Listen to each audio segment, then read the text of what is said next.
bonus reading for March the 16th to March the 17th, Earth signs.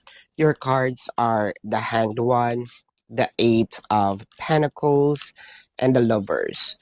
So,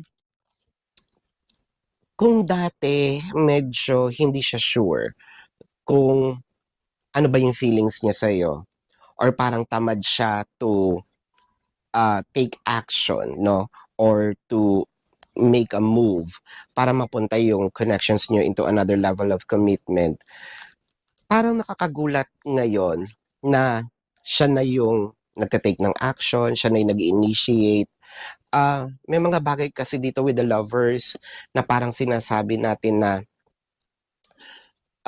lumalalim yung kanyang emotion. Yung attachment niya sa'yo din parang lumalapot, no? Meron din dito mga pagkakataon na siguro naniniwala na rin siya na itong taong 'to, feeling ko siya na rin yung makakasama ko, no, sa pagtanda at sa habang buhay.